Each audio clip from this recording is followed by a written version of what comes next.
Olá, bom estarmos aqui novamente para conversarmos sobre os primórdios da computação.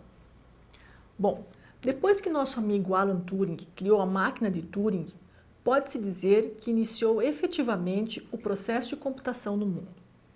Dali em diante, esta área cresceu de forma espantosa, em grande parte devido à agilidade e vantagens que o uso do computador ou máquinas de calcular, como eram chamadas na época, trouxe não só durante o período da guerra, mas para os governos e os negócios também. A tecnologia evoluiu de forma que podemos classificar os computadores através do uso de gerações.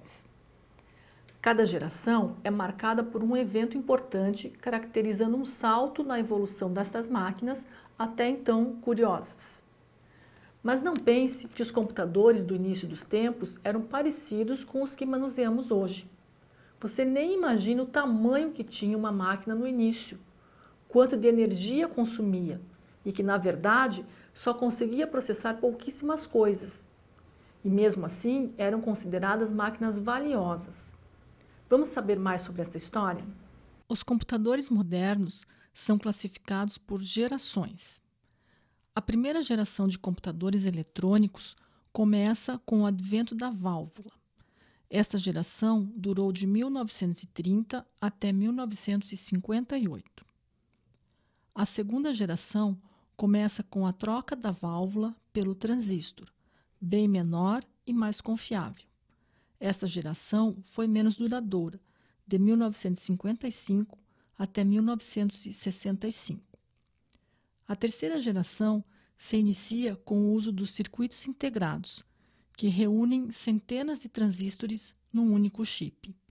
Esta geração iniciou em 1965 e durou até 1970. A quarta geração começa com a alta escala de integração, quando milhões de transistores são agrupados num único microchip. Esta geração iniciou em 1970 e atualmente ainda estamos nela. Cada geração teve uma característica específica e é importante conhecermos quais foram essas características e como funcionava o computador da época. Isso nos ajudará a entender as aplicações dos computadores e necessidades de evolução. Veremos agora os principais destaques da primeira geração. A primeira geração dos computadores era formada por equipamentos que utilizavam circuitos eletrônicos à válvula. Estes equipamentos não eram muito confiáveis, pois as válvulas queimavam com frequência, e quando uma válvula queimava, isto alterava o resultado final do cálculo. Estes equipamentos não utilizavam um sistema operacional, eles eram controlados por uma linguagem de máquina. Os ambientes onde eles eram instalados necessitavam de enormes sistemas de refrigeração para controlar a temperatura, e com isto consumiam muita energia, além de quilômetros de fios. A velocidade média de processamento destas máquinas era de milésimos de segundos.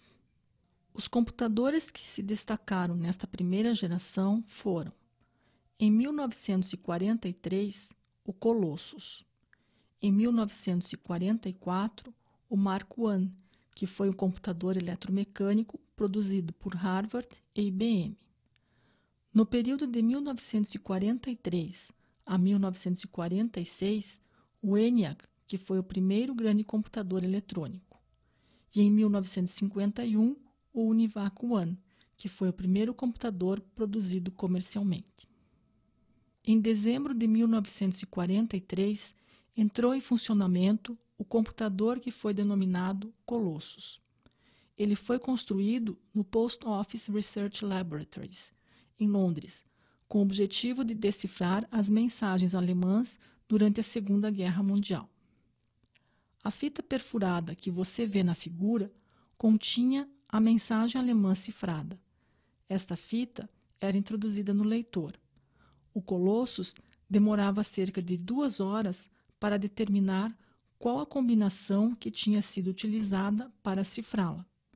Determinada combinação, a mensagem era introduzida numa Turing Machine, que de imediato revelava o texto decifrado. Até o final da Segunda Guerra, funcionaram em Bletchley Park 10 computadores Colossus. O Colossus era constituído por uma unidade de leitura de fita de 5 canais que funcionava com uma velocidade de 5.000 caracteres por segundo. Uma unidade de saída, construída com um teletipo, tinha 2.500 válvulas e era um computador paralelo assíncrono. A velocidade do clock, 5 kclocks por segundo, era regulada pela leitura da fita perfurada e a evolução continua.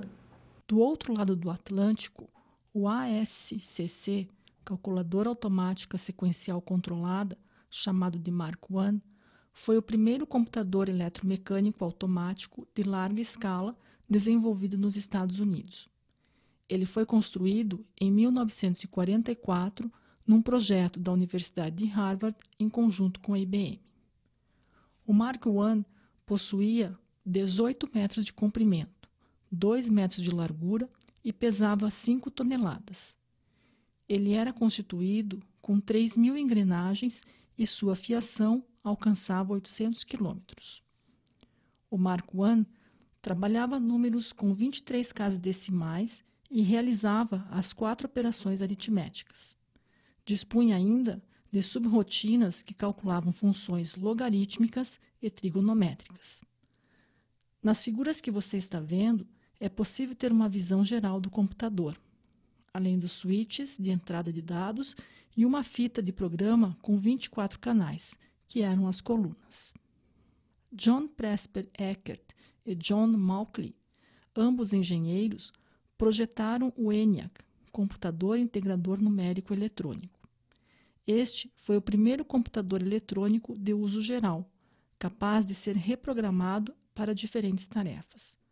Com 18.000 válvulas e 1.500 relés, pesava 30 toneladas, consumia 140 kW de energia e ocupava 167 metros quadrados.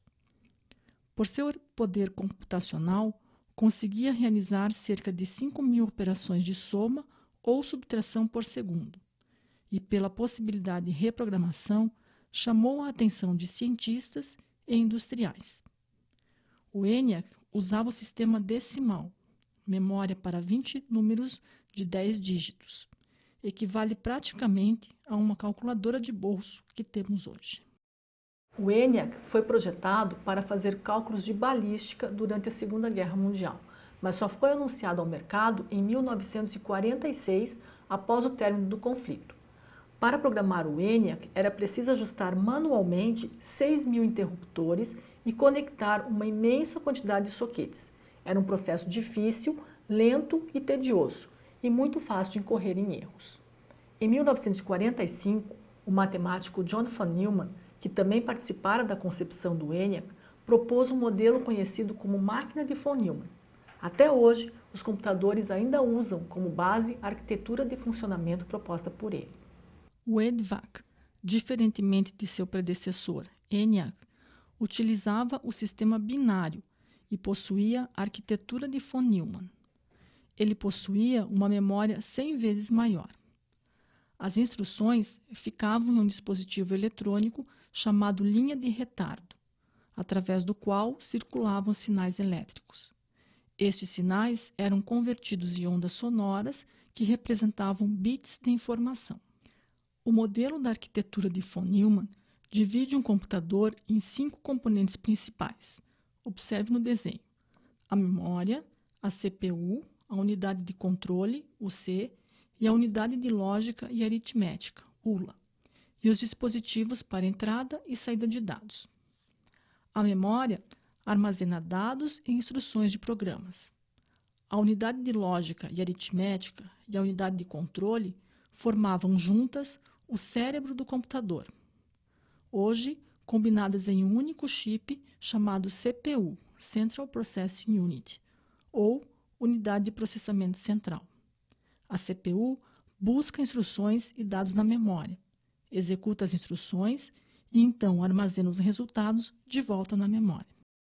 Os dispositivos de entrada, teclado, mouse, microfone, entre outros, e dispositivos de saída, monitor, alto-falante, impressora, permitem que o usuário interaja com a máquina, fornecendo dados e visualizando facilmente os resultados. O UNIVAC One computador automático universal, foi o primeiro computador comercial fabricado em série e comercialmente bem-sucedido nos Estados Unidos.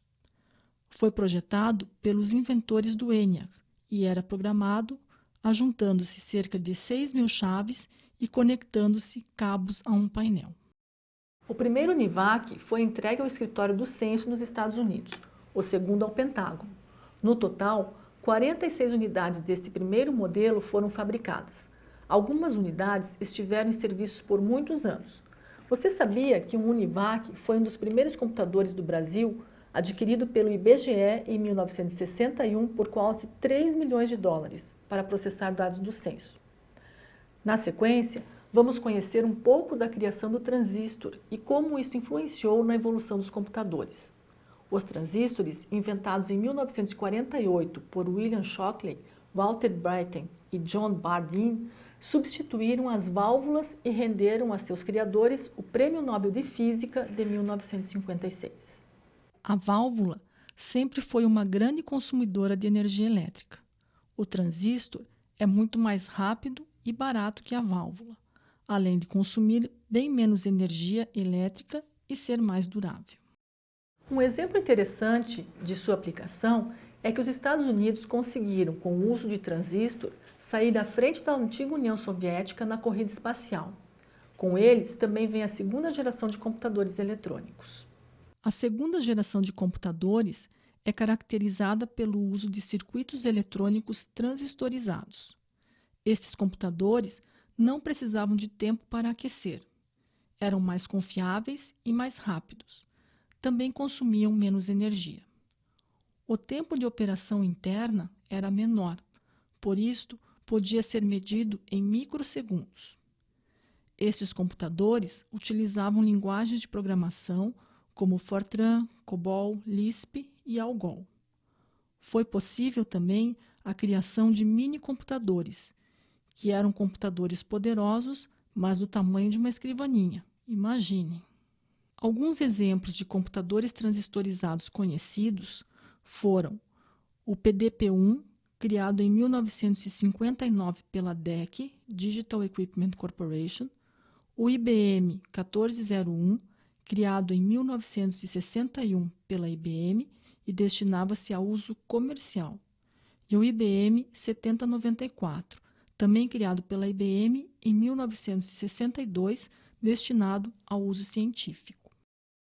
O PDP-1, processador de dados programável, foi o primeiro computador da sua família e começou a ser produzido em 1959. Ele ficou famoso por ser o computador mais importante na criação de uma cultura hacker no MIT, Massachusetts Institute of Technology, e em outros centros de estudos. O PDP-1 foi também o hardware original no qual foi rodado o primeiro jogo digital da história, o Space War de Steve Russell. Aposto que esse você ainda não jogou. Na figura, vemos o PDP-1, uma máquina de escrever funcionando como um teclado deste computador e um monitor monocromático.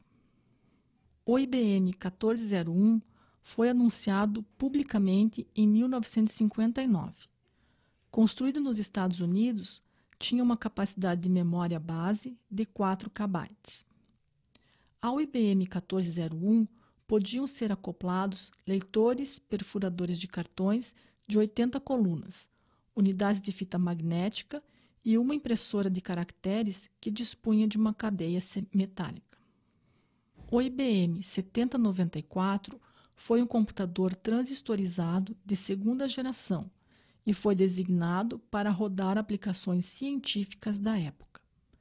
Ele podia fazer 500.000 decisões lógicas em 1 segundo, ou 250.000 adições, ou 100.000 multiplicações. Foi o computador mais poderoso de sua época. O 7094 usava uma palavra de 36 bits de comprimento, com um espaço de endereçamento de 32 KB palavras. A velocidade de processamento de 100 kiloflops por segundo. Tinha um sistema operacional chamado IBSys e compiladores para as linguagens de programação Fortran e COBOL.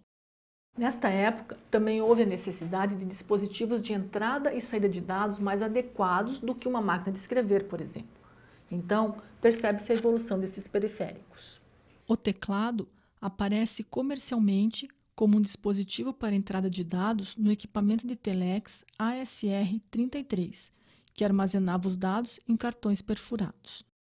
Em 1963, o monitor de vídeo, o mais relevante periférico de saída, começa a ser usado. Antes dele, os resultados do processamento de dados podiam ser visualizados somente se impressos em papel.